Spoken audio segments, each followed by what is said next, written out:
Quando chega a aflição, destrói as bases que sustentam o coração. Ser bem assim é tão difícil suportar o medo, a dor e essa lágrima no olhar. Não sabes mais o que fazer, nem mesmo para onde ir. A única certeza é que chegou ao fim. Mas se Deus mudou a minha vida, também vai mudar a tua história.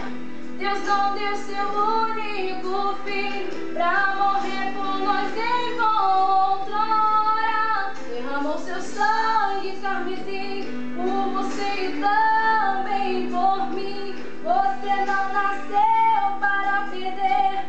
Hoje o meu Deus vai te fazer feliz. Vai te arrancar do fundo do poço, te erguer, te fazer um vaso novo. Vai mostrar pra todos os seus inimigos que Ele sempre esteve contigo.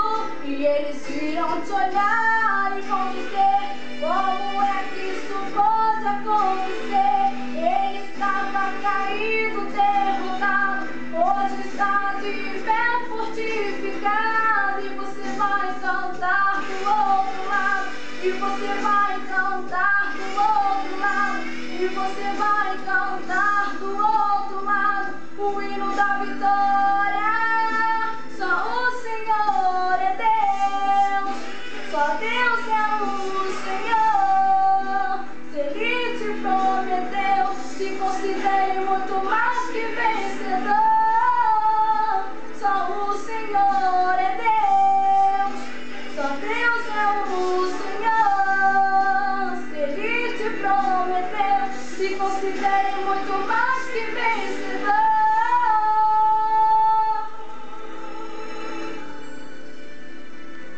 Mas se Deus mudou a minha vida, também vai mudar a tua história.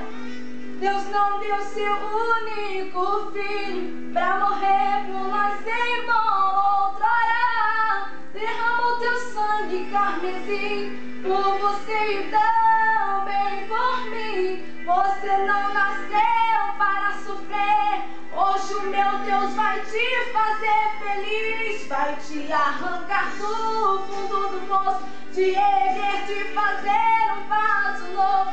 Vai mostrar para todos os teus inimigos que Ele sempre esteve contigo. E eles irão te olhar e vão dizer: como é que isso pode acontecer? Ele estava caído, derrotado, hoje está de pé fortificado. E você vai cantar do outro lado, e você vai cantar do outro lado, e você vai cantar do outro lado o hino da vitória. Só o Senhor é Deus, só Deus é o Senhor. Se Ele te prometeu, se considere muito mais que vencedor.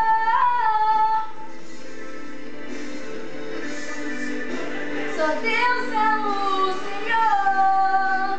Se Ele te prometeu, se considere muito mais que vencedor. Você é um vencedor.